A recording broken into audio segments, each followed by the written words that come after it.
Le Lévitique, chapitre 14. L'Éternel parla à Moïse et dit: Voici quelle sera la loi sur le lépreux pour le jour de sa purification. On l'amènera devant le sacrificateur. Le sacrificateur sortira du camp et il examinera le lépreux. Si le lépreux est guéri de la plaie de la lèpre, le sacrificateur ordonnera que l'on prenne, pour celui qui doit être purifié, 2 oiseaux vivants et purs, du bois de cèdre, du cramoisi et de l'hysope. Le sacrificateur ordonnera qu'on égorge l'un des oiseaux sur un vase de terre, sur de l'eau vive. Il prendra l'oiseau vivant, le bois de cèdre, le cramoisi et l'hysope, et il les trempera avec l'oiseau vivant dans le sang de l'oiseau égorgé sur l'eau vive. Il en fera 7 fois l'aspersion sur celui qui doit être purifié de la lèpre. Puis il le déclarera pur, et il lâchera dans les champs l'oiseau vivant. Celui qui se purifie lavera ses vêtements, rasera tout son poil, et se baignera dans l'eau, et il sera pur. Ensuite il pourra entrer dans le camp, mais il restera 7 jours hors de sa tente. Le 7e jour, il rasera tout son poil, sa tête, sa barbe, ses sourcils, il rasera tout son poil, il lavera ses vêtements, et baignera son corps dans l'eau, et il sera pur. Le 8e jour, il prendra 2 agneaux sans défaut, et une brebis d'1 an sans défaut, 3/10 d'un épha de fleur de farine, en offrande pétrie à l'huile, et un log d'huile. Le sacrificateur qui fait la purification présentera l'homme qui se purifie et toutes ces choses devant l'Éternel à l'entrée de la tente d'assignation. Le sacrificateur prendra l'un des agneaux et il l'offrira en sacrifice de culpabilité avec le log d'huile. Il les agitera de côté et d'autre devant l'Éternel. Il égorgera l'agneau dans le lieu où l'on égorge les victimes expiatoires et les holocaustes, dans le lieu saint. Car dans le sacrifice de culpabilité, comme dans le sacrifice d'expiation, la victime est pour le sacrificateur. C'est une chose très sainte. Le sacrificateur prendra du sang de la victime de culpabilité, il en mettra sur le lobe de l'oreille droite de celui qui se purifie, sur le pouce de sa main droite et sur le gros orteil de son pied droit.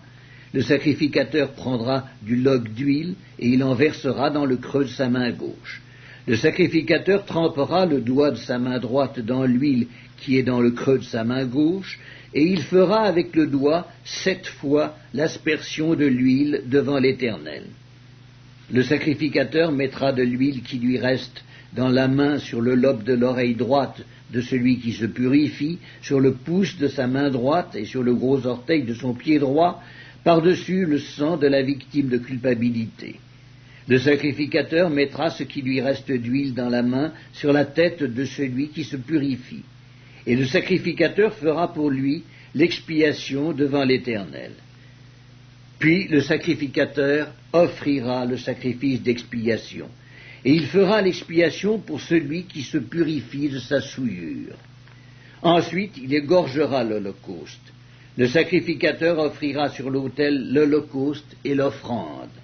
Et il fera pour cet homme l'expiation, et il sera pur. S'il est pauvre et que ses ressources soient insuffisantes, il prendra un seul agneau qui sera offert en sacrifice de culpabilité, après avoir été agité de côté et d'autre, et avec lequel on fera pour lui l'expiation. Il prendra un seul 10e de fleur de farine pétrie à l'huile pour l'offrande, et un log d'huile. Il prendra aussi 2 tourterelles ou 2 jeunes pigeons selon ses ressources, l'un pour le sacrifice d'expiation, l'autre pour l'holocauste. Le 8e jour, il apportera pour sa purification toutes ces choses au sacrificateur à l'entrée de la tente d'assignation devant l'Éternel. Le sacrificateur prendra l'agneau pour le sacrifice de culpabilité et le log d'huile. Il les agitera de côté et d'autre devant l'Éternel. Il égorgera l'agneau du sacrifice de culpabilité. Le sacrificateur prendra du sang de la victime de culpabilité, il en mettra sur le lobe de l'oreille droite de celui qui se purifie, sur le pouce de sa main droite et sur le gros orteil de son pied droit. Le sacrificateur versera de l'huile dans le creux de sa main gauche. Le sacrificateur fera avec le doigt de sa main droite 7 fois l'aspersion de l'huile qui est dans sa main gauche devant l'Éternel. Le sacrificateur mettra de l'huile qui est dans sa main sur le lobe de l'oreille droite de celui qui se purifie, sur le pouce de sa main droite et sur le gros orteil de son pied droit, à la place où il a mis du sang de la victime de culpabilité. Le sacrificateur mettra ce qui lui reste d'huile dans la main sur la tête de celui qui se purifie, afin de faire pour lui l'expiation devant l'Éternel. Puis il offrira l'une des tourterelles ou l'un des jeunes pigeons qu'il a pu se procurer, l'un en sacrifice d'expiation, l'autre en holocauste avec l'offrande. Et le sacrificateur fera pour celui qui se purifie l'expiation devant l'Éternel. Telle est la loi pour la purification de celui qui a une plaie de lèpre et dont les ressources sont insuffisantes. L'Éternel parla à Moïse et à Aaron et dit : Lorsque vous serez entrés dans le pays de Canaan, dont je vous donne la possession, si je mets une plaie de lèpre sur une maison du pays que vous posséderez, celui à qui appartiendra la maison ira le déclarer au sacrificateur et dira : J'aperçois comme une plaie dans ma maison. Le sacrificateur, avant d'y entrer pour examiner la plaie, ordonnera qu'on vide la maison afin que tout ce qui y est ne devienne pas impur. Après cela, le sacrificateur entrera pour examiner la maison. Le sacrificateur examinera la plaie. S'il voit qu'elle offre sur les murs de la maison des cavités verdâtres ou rougeâtres, paraissant plus enfoncées que le mur, il sortira de la maison et quand il sera à la porte, il fera fermer la maison pour 7 jours.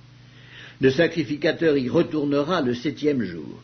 S'il voit que la plaie s'est étendue sur les murs de la maison, il ordonnera qu'on ôte les pierres attaquées de la plaie et qu'on les jette hors de la ville, dans un lieu impur.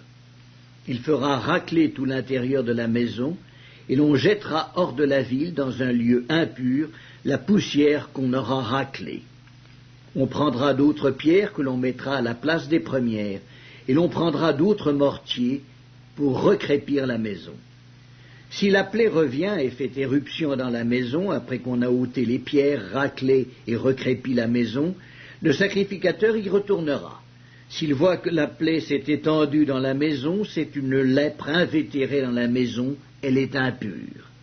On abattra la maison, les pierres, le bois et tout le mortier de la maison, et l'on portera ces choses hors de la ville, dans un lieu impur.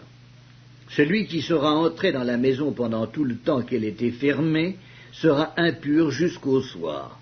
Celui qui aura couché dans la maison lavera ses vêtements. Celui qui aura mangé dans la maison lavera aussi ses vêtements. Si le sacrificateur qui est retourné dans la maison voit que la plaie ne s'est pas étendue, après que la maison a été recrépie, il déclarera la maison pure, car la plaie est guérie. Il prendra pour purifier la maison 2 oiseaux, du bois de cèdre, du cramoisi et de l'hysope. Il égorgera l'un des oiseaux sur un vase de terre, sur de l'eau vive. Il prendra le bois de cèdre, l'hysope, le cramoisi et l'oiseau vivant. Il les trempera dans le sang de l'oiseau égorgé et dans l'eau vive, et il en fera 7 fois l'aspersion sur la maison. Il purifiera la maison avec le sang de l'oiseau, avec de l'eau vive, avec l'oiseau vivant, avec le bois de cèdre, l'hysope et le cramoisi. Il lâchera l'oiseau vivant hors de la ville, dans les champs. C'est ainsi qu'il fera pour la maison l'expiation, et elle sera pure. Telle est la loi pour toute plaie de lèpre et pour la teigne, pour la lèpre des vêtements et des maisons, pour les tumeurs, les dartres et les taches. Elle enseigne quand une chose est impure et quand elle est pure.